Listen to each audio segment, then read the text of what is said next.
Ben is the #1 New York Times best-selling author of What Do You Want to Do Before You Die, and a star of the MTV show The Buried Life. Ben is ranked #2 motivational speaker in the world by global gurus and is listed as a top organizational culture thought leader. As the co-founder of the Buried Life movement, Ben's message of radical possibility has been featured in major media, including The Oprah Winfrey Show, The Today Show, and many more. Ben struggled with depression growing up and was forced to drop out of college. Searching for purpose, he created the world's greatest bucket list with his 3 childhood friends. They borrowed a rickety RV and crisscrossed North America, achieving the unthinkable. Every time they accomplished a goal on their list, they helped a complete stranger cross something off their bucket list. Ben's quest has inspired millions to believe that the impossible is truly possible.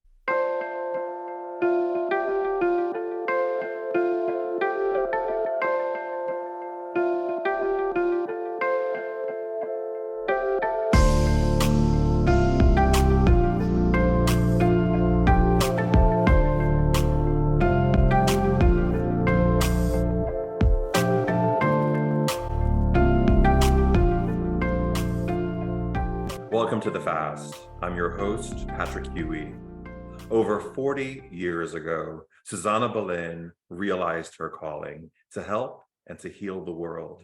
And here in the sacred and healing deserts of the Coachella Valley, she envisioned a sanctuary for her dedicated followers, a place where they could be free of everyday toxins, let go of negativity and damaging habits, and release unhealthy emotional patterns. She believed that if they could go on this journey with her, they could make space for vulnerability, compassion, and honesty in their lives. From that vision, We Care Spa was born. Now, almost 40 years later, We Care Spa has shared the joy of healthy living with thousands around the world, and we are honored to do the same with you. At We Care Spa, we believe that if we follow Susanna's path, and reconnect to the earliest, sometimes forgotten parts of ourselves, we can become whole again. Today, I'm thrilled to share the fast with author, actor, writer, keynote speaker, Ben Nemtin. Ben, welcome to the fast. Thank you. Thank you so much. Excited to be here. It's such an honor to have you on today. Thank you. I'm excited to share. I'm excited to come to We Care in about a week. I'm going to see you in person again in about a week. You and your girlfriend. So I'm very excited about that. Me too. We are This both is going to be very your first fast. Yes, it will be. Okay. Get ready. It's going to be good. It's going to be good. I'm sort of excited. Bring a journal for sure. I will. Okay. So I have to admit on the front end that I have never done a bucket list, which Good. I cannot believe I've not done a bucket list, but I'm actually going to start doing a bucket list after our conversation today. You will. I think, and hopefully you'll rethink what a bucket list is, because my definition of a bucket list is a little bit different than most people. So my hope is that you completely rethink what a bucket list is and start to think about it as, instead of just kind of the adventure and travel related goals that we have, like you might think bucket list is skydive or bungee jump or, travel to France. Those reflect one of 10 categories of your life. So you do want to think about the adventure and travel list items, but you also want to think about other things that are going to bring you joy and happiness in other categories of your life. Like, how do you want to give back? Or what are your relationship goals? Or what are your intellectual goals? What do you want to learn? Mental health goals to increase your sense of well-being, physical health goals, material goals, financial, professional. So there's all of these areas of our life that we have these goals, but they tend to get buried by the day-to-day. We tend to push them. They're the last on our to-do list because there's no deadlines for these things, but they ultimately are the things that we regret not doing at the end of our life. So they're important because no one wants to have those regrets. So when you think about a list, and we can talk about the process of writing your list so that you encapsulate these categories, but then actually achieve them, you want to think about all categories of your life so that this list reflects your true self and the things that you truly want and is aligned with the things that are going to bring you joy and energy and allow you to live a life that is fulfilled, but also you're excited to get up every morning and do the things that are aligned with who you truly are. And we have realized this whole bucket list journey that I've been on has really been a journey of self-realization and understanding who I am so that I can live as true to that as possible. And whether that's through the struggles I've been through and learning from those, or by trying these different things on my list, which are really just experiments to see which things excite me in my life. I love that you talked about the different buckets, that the buckets that could be on the list, because when I was thinking about it before our call, I immediately jumped to where do I want to travel? And for me, I've traveled to 35 different countries. I was like, oh, well, I don't know if that's really going to light my fire. Mm-hmm. I mean, I love to travel, but I immediately, and I would imagine a lot of people immediately jump to vacation. Yeah. Or go see that waterfall or go see that painting in a museum. So it's interesting to sort of think about relations, finance, heart stuff as well as physical going someplace. Yeah. Or creative goals. Mm. I think creativity is an often overlooked pillar of wellness because when you're creative, you're letting this expression, this thing out of you that is true, right? It's a pure expression of who you are. And that's why when you are creative or you're doing something like painting, drawing, pottery, or playing music, you get into a true sense of flow state because you're fully present and you're being who you truly are. And that's therapeutic, right? That is you channeling that true self, that's why there's so many modalities of therapy that are actually creative expressions. But we minimize the importance of that because we think, oh, it's not that important, but it is important because not Well, it only makes is you it do the there, work. It makes you do, it makes you do makes the you, work, and it also it reminds you of who you are, and it mm. lets out that true gift that you have, that only you have, which is why it's important to share that. Hmm. You talk about in your book, what do you want to do before you die? You all wrote this, and I thought it was really a great way for us to jump in, and it sort of reflects what you just said. But you guys write, we hope that the dreams and words filling these pages will ignite part of you and halt you long enough to sincerely think about what is important to you. It's easy to think about what's important to others, but rarely do we truly listen to our gut and our heart. And that is where a bucket list should grow.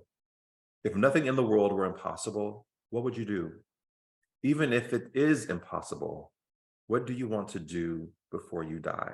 And what I think is so interesting about the whole concept of the bucket list is that you came to this and what you have described a crippling depression in your life. And could you have even imagined that you would be in a place now where you're actually calling the world to action around stepping into their authentic desires, to step into their authentic selves as you were going through that depression? No, not even close. I didn't even know if I was going to make it. I really didn't know how I was going to get out of these dark feelings. I didn't know how I was going to get out of the darkness. Hmm. So I had never been through a mental health crisis. And so this was a totally crippling experience for me where I felt like I'd lost who I was. Hmm. And I didn't realize that I hadn't lost who I was. I just lost touch with those parts of myself. Do you And know that's what why caused it though? but Because you were in college, you were playing rugby, you were doing all the things. I was doing all the things and I was living the dream, but I didn't realize that it wasn't my dream. I was living the dream that I thought I should live because that's what I was told was success. Academic scholarship, national rugby team, rugby in Canada on the West Coast, especially huge sport, very big at my high school. It's like football in the South, right? It's religion. So I was wanting to be at the highest level. I was a perfectionist. I wanted people to like me. I wanted people to accept me, but I didn't even know who I was. So I was trying to get people to accept me, but I wasn't being me. And it was causing these pressure and these feelings of suppression, of suppressing who I was and trying to be something else. And that was caused anxiety and that caused worry because if I didn't succeed, then people wouldn't like me. And so I was starting to feel this anxiety and this pressure. And I was started losing sleep, and this lack of sleep started to really just mess with me. And I started to get crippled and with this depression and this anxiety, and I couldn't go to school and I couldn't go to rugby practice. So I ended up dropping out of school. Got dropped from the national rugby team, and I started to have trouble even leaving the house. These feelings lasted for months until my friends pulled me out of the house and brought me to a new town for the summer, where they forced me to get a job. They forced me to start talking about what I was going through. So I felt all of a sudden that I wasn't the only one that had experienced these things. I realized that people around me and my friends had also experienced similar struggles. Mm. And I started meeting young people that were inspiring, that gave me energy. Kids that had traveled, they'd already created these things out of nothing. They were entrepreneurs, right? I never met young people like this. I realized that they gave me energy. So I started to try and only surround myself with people that inspired me, that gave me energy. And there was one kid that had started making videos in our neighborhood. And so I called him up because secretly I had always wanted to make a movie. And that's how The Buried Life began, was a phone call to my friend saying, hey, let's make a film. Mm. When you were going through that, and I saw recently that your parents celebrated their 40th anniversary of marriage, which that's a whole other show we could do actually. Totally. Um, but how did they help you through that process? Because I feel like many people who are facing any kind of mental health conditions, that family support is key to getting to the other side, or at least learning how to manage it on a day-to-day basis. Yeah. And I get a lot of parents coming up to me after my keynotes asking and sharing about their, you could just, this is the hardest thing for them to navigate, is seeing a child struggle with anxiety or depression and not know how to help them, Mm. because you love them so much and you feel helpless. And sometimes even everything you do is rejected, by your child, which is what I did to my mom and dad. It's just like, I wasn't receptive to their help because I was at the age where it didn't resonate with me. I didn't, Mm. my mom was a psychologist. And so I felt like she was trying to be my therapist, and I didn't want that. And so I didn't realize how they could help me until later on, until I sort of had grown up enough to see them as a peer versus a parent. And so you're in this stage where it's a very difficult time to see your child struggling so much and not be able to help them and not know what to do. And so the advice that I give is just the thing that I learned through experience was, I needed to find a therapist that I liked, that I thought was capable, and that really understood who I was. And that just took some time.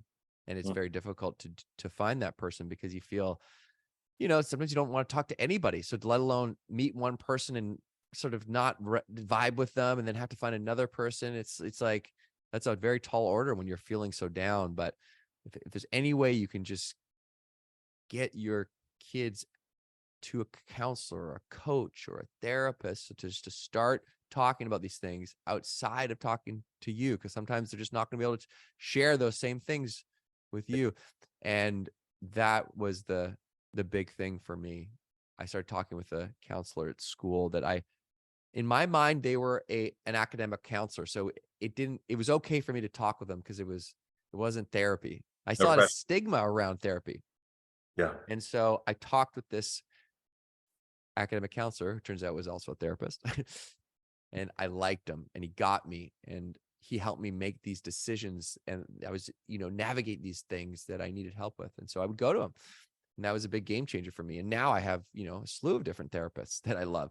So they're just like coaches, right? I just see them as like, I'm not going to play basketball without a basketball coach if I want to play at the highest level. So why would I go about living my life, the biggest game, without a coach? Doesn't make any sense. So like, the stigma shouldn't exist, but it just is there. And so I think that we want to rewrite that narrative, and we want to try and find people that can support us. And if, there's a barrier of entry to therapy, which is very real. So there's also that, so it's like, okay, maybe there's someone that, cares about you, that you can talk to, or maybe you can get your kids to talk to, that might be able to help. And so that's what helped for me. But it is very, very difficult when you're a parent. Mm. When you went with Johnny, Dave, and Duncan, and you guys went on this journey and you started, well, how did that happen? I think that's an interesting part of how the buried life actually formed and sort of gained speed and traction. But when you were in the process of that, my question is, did you realize that that was helping heal the things that were blocking you Mhm. and you were going through your the acute part of your depression, I guess I would call it. At the time, I didn't know. It's only upon reflection that I see how that was for the first time in my life. I was starting to do the things that I wanted versus the things that other people wanted. I Mhm. was living from the inside out instead of the outside in. And the way that it happened was I just on a lark was like, I'd be super fun to make a movie, or I want to make a TV show with my friends, like a sketch show. And that's what started it. So I called up Johnny. We got two other friends and we started to plan this 2-week road trip where we would go after all of our dreams that we'd never even tried to do just for fun, knowing we'd never do most of them, but it would be fun to try. And then we'd help other people achieve their dreams. So we bought an RV, got a camera on eBay, started throwing parties to fundraise so we could pay for gas. And we hit the road for a 2-week road trip in 2006. And what we didn't expect was the response that strangers would have. And they would start to email us and say, hey, I saw your road trip on the news. I can help you cross this off. I can help you cross that off. Or people sending us their dreams, asking for our help. And so this momentum started to build and started to snowball. And we continued to do it every summer. It got bigger and bigger and bigger. And then all of a sudden, these big dreams that in the beginning we thought there's no way these will ever happen, they started to happen. Mm. Play basketball with Obama, have a beer with Prince Harry, be interviewed by Oprah, make a TV show, write a #1 New York Times bestseller. And we thought, oh my God, how is this happening? This is like crazy. Then we started helping people with their dreams and realizing that when we were able to connect with someone so quickly around something that meant so much to them, that meant even more than the big ticket list items. So Mm. we kept doing it. And this 2-week road trip lasted 10, 15 years. I don't even know. Still Right. going. So it's been a wild journey of now looking back. It's like, oh yeah, that was a turning point where I started to live for me. Mm. Why do you think it's so difficult for us as a society, as a world, to deal with these types of issues and to allow people to sort of have their authentic experiences of living? Because it seems like that's the barrier for so many people, is that we're sort of stuck in these sort of mindsets of who we are supposed to be, what we're supposed to do. And the minute you give someone the license to be free, it changes who they are. So why can't we just start there? Why does it have to be a struggle to have that be just the baseline? It shouldn't be Mhm. extraordinary that people live their hearts and their passions, but yet it is. Why is that? It's a good question. And there's a lot of different answers. And I don't think it's just one, but I think in America, we're so driven for growth and success. As a capitalistic society, you know, everyone I speak to as a company, their goal is basically the same. We Mm. did great this year. We had a great year. Next year, we need to do better. So it's always growth. And so you start to get into this subconscious mentality of more is better. Higher is better, growth is better, more money, more status, more power. This is what success is because this is what is ingrained in us from a young age. And we start to buy into this narrative that success is the house, the car, the job, the watch, the power. And you see it in the movies, you see it in TV shows, you read about it, you see it on social media, you see people's lives, and you start to absorb this idea of what success is. But it happens so quickly that you don't get a chance to actually check in and ask yourself, well, is that my definition of success? And for some people, it is. And for some people, it's not. But it's ingrained in us before we have the ability to make a conscious decision. Mm. So I think that is part of it, that this is just what society has told us is success. Therefore, we have bought into it before we were able to make a decision of what works for us. The other factor is it's hard to do because you have to move through the fear. And the Mm. fear is the thing that stops us. It's a fear of what other people think. or it's the fear of failure. And that is the number one barrier that stops us from going after our personal passions and goals. And that's from research out of Cornell by Dr. Gilovich, who wrote a paper called The Ideal Road Not Taken. And there are three things that stop us. And one is there's no deadlines for these goals. So we have to create accountability to drive us forward. But that's why we don't do them, because we have so much time and there's no deadline. So yeah, I'll do it next week. I'll do it next year. But we keep pushing them until we die. And then we regret not doing them. Yeah. The second problem is that we're waiting to feel inspired to go after them as well. So there's no deadlines and there's no inspiration. So why would we do them? Like, oh, you know what? I don't quite feel like it. I'm not quite inspired to go. It's not quite the perfect time. And the inspiration never comes. The perfect time never comes. So again, this conditions us to continually put it off and put it off. And to add to that, there's a big risk. There's this fear that's like, I'm comfortable in this position I'm in right now. I don't know what's going to happen. What if it's a complete failure? What if people think I'm a failure?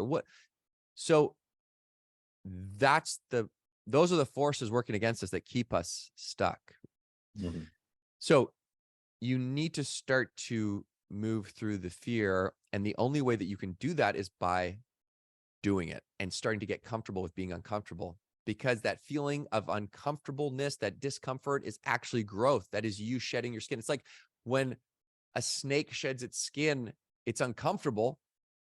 But once it comes out of the skin, it's stronger, it's bigger, it's better. It's part of its evolution. In order for you to grow, it's uncomfortable. So you need to move through the fear. That's a tax you have to pay to achieve anything that means something to you. That fear is actually good. That means that it means something to you, right? That means that it's important. If you didn't feel any fear, you're calling it in. It's fine. It doesn't matter, right? But when you start to feel that anxiety or that fear, or that is also excitement. Anxiety and excitement are very similar feelings. Nervousness and excitement, almost identical. So when you're nervous, you're actually also excited. So you can switch that fear, that anxiety into excitement. If you think like, look, okay, this fear is not going away. This means that this is important. Therefore, I'm just going to do this because I know something good is going to happen from me pushing myself to be vulnerable and step through that, because that is what I've experienced. Anytime I push myself through the fear, there's no failures, because even if I fall flat on my face, I've learned something about myself. And usually something positive comes out of it that I did not expect by putting myself into that position of vulnerability. I learned something about myself. First time I spoke about my depression, I was terrified. I was shaking, but I saw one person in the crowd and I could see that it was landing with them. It meant something to them. And then they came up and talked to me after, and they told me how much it meant. I thought, I got to keep doing this. Next time I spoke, shaking a little bit less, and then a little bit less, until now I look forward to the opportunity to speak about my mental health struggles, because I know it's a tool, it's a gift I have to help others. So this thing that I thought was my weaknesses turned out to be my strength when I finally embraced it and just moved through it. And I realized, okay, this is a gift that I have. And the reason why I think this is so important, not because I just think it's important for people to go out there and have fun and do the things they love. I do believe that, but it's deeper than that. It's deeper than that for two reasons. One, I don't want you to end up on your deathbed and reflect on your life and realize that you blew it, because 76% of people have that experience. And that, I imagine, is a very, very uncomfortable feeling at the end of your life, to realize you didn't act on the things that you knew you wanted, and now it's too late. That's the first reason. The second reason is that it's not just about you having a laugh and having fun and going after these things. This is about you acting on talents and gifts and ideas that only you have. And if you don't act on them, no one else can. Therefore, they will never be seen by anyone else in the world. And by you acting on them and sharing them, that, I believe, is your life's purpose, because you will inspire other people to do what they love, and you will also be able to share that gift with the world. What's the founder of We Care Spa? What's her name again? Susanna Boleyn. So if she would not have acted on this impulse, this crazy idea, this thing that she knew deep down she wanted to create, no one would have ever gone to We Care. No one would ever have had the benefits of it. No one would ever been healed by it. They would then have not gone on and done whatever they needed to do in terms of living their life from a place of being fully healed and being able to express themselves fully to do the thing that they needed to do. Yeah. Think about the impact of that after 40 years, rippling through around the world. Huge. That's one person just deciding to take that jump. So that's why it's so important, right? Give you another example. Buried Life started as a 2-week road trip.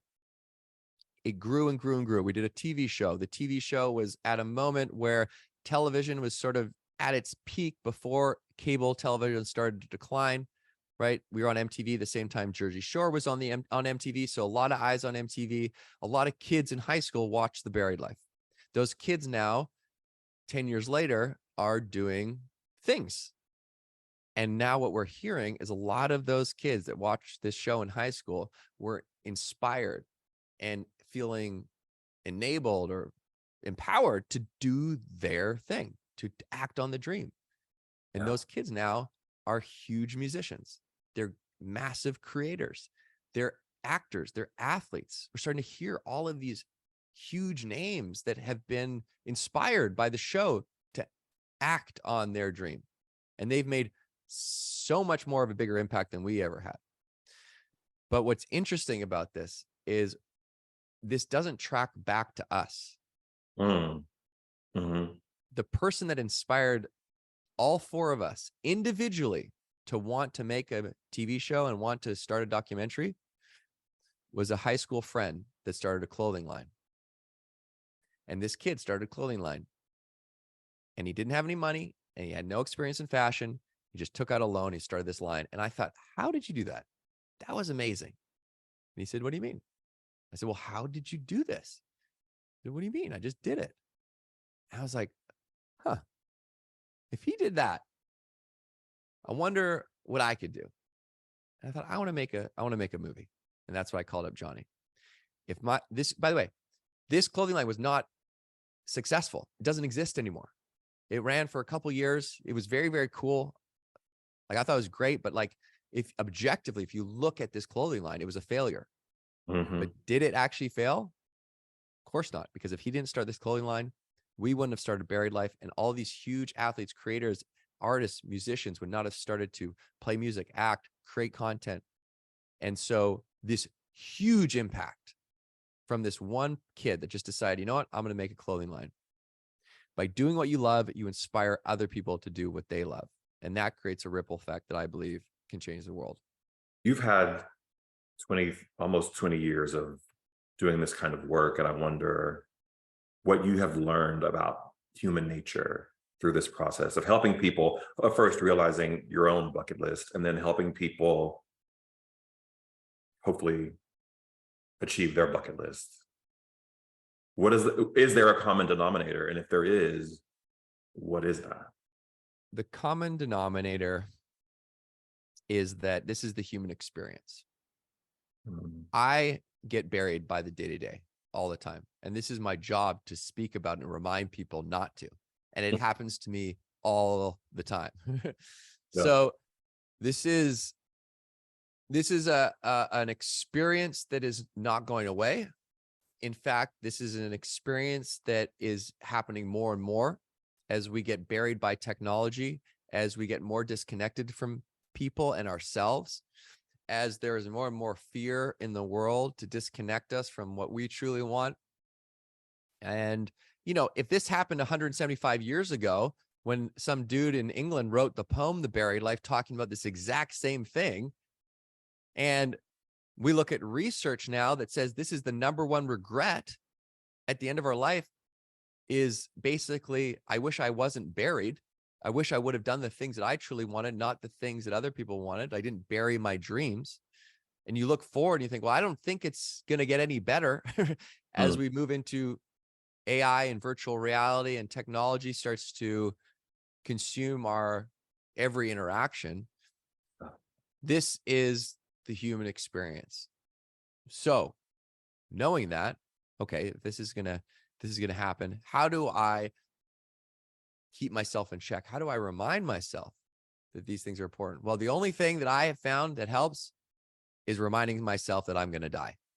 Death is the only thing that checks me enough to remember, oh yeah, I don't have much time.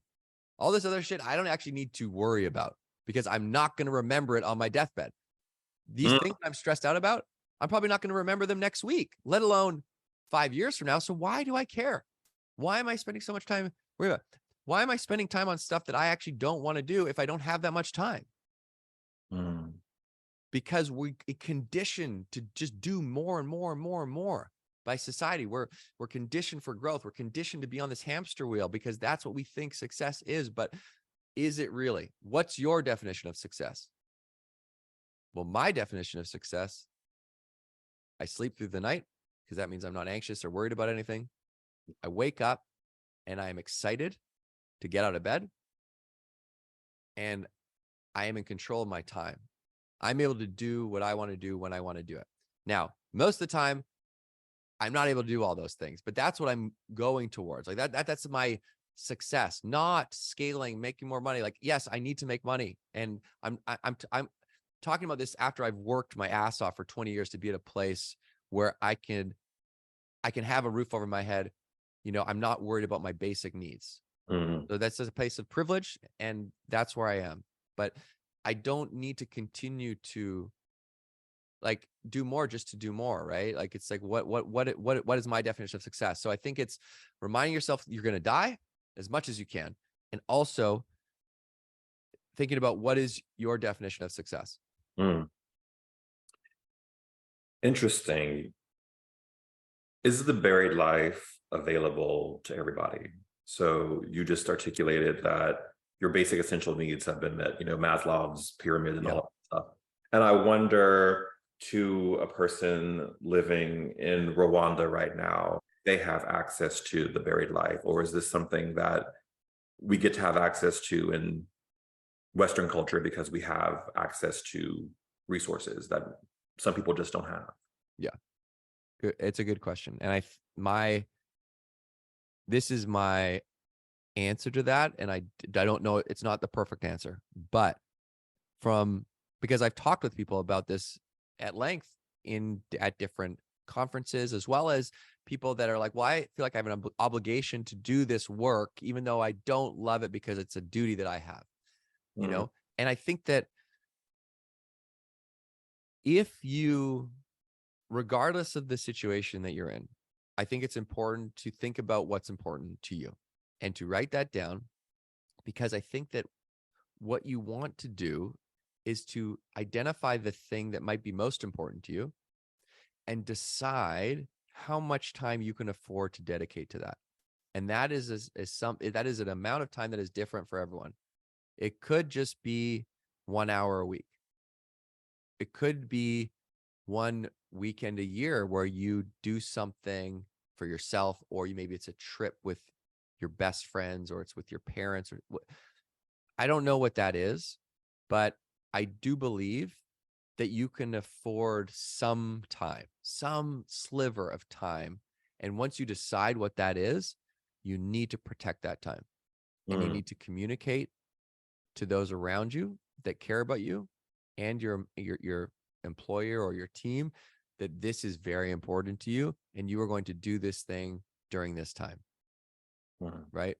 At 4 to 5 on Thursday afternoon, you know, you are going to do pottery. You are going to spend time on your own to learn how to meditate. You are going to write the book that you've always wanted to write. You are going to whatever that is.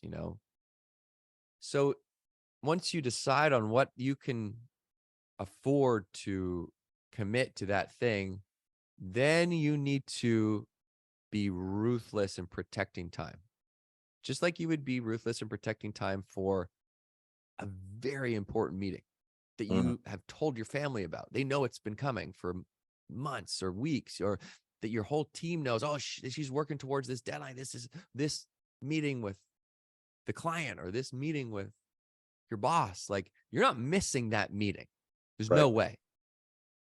You take that same vigilance and apply it to a amount of time that you're protecting for yourself, because you can't take care of other people if you don't take care of yourself. You can't do your job if you don't take care of yourself. So this is self-love, this thing that you're doing. And this is going to fuel you to be a better partner, parent, team member, all the above, the better version of yourself. That's why it's important. So what I'm hearing you say also is that it's not necessarily about getting to play basketball with President Obama. It's the act of going through those steps of getting there. It's again, it's the process and the journey, not the destination. Correct. Exactly. You mentioned Susanna, and she's written a new book, which will be out soon. And in this book, she says, once I stepped onto my healing path, I knew I had to let go of the story of victimization that rang like a loud bell throughout my life. We have to see the truth about ourselves and be willing to throw what no longer serves a purpose into the fire and burn all the negative belief systems we've kept for so long. Then and only then can we move forward and truly trust ourselves. And I wonder what you have had to let go of in order to move forward in your own life. I mean, a lot. I think the big, excuse me, one of the big things has been I've had to let go of this idea that I need everyone to like me, that I need to be accepted by everybody. And because it's impossible. You just can't do it. You'll just run around your whole life trying to please people. And so I've had to learn that the hard way of, worrying about it so much and realizing that I'm worrying about something that never will happen or never did happen. I spent all this time worrying about something that didn't happen. What a waste of time. What a waste of time.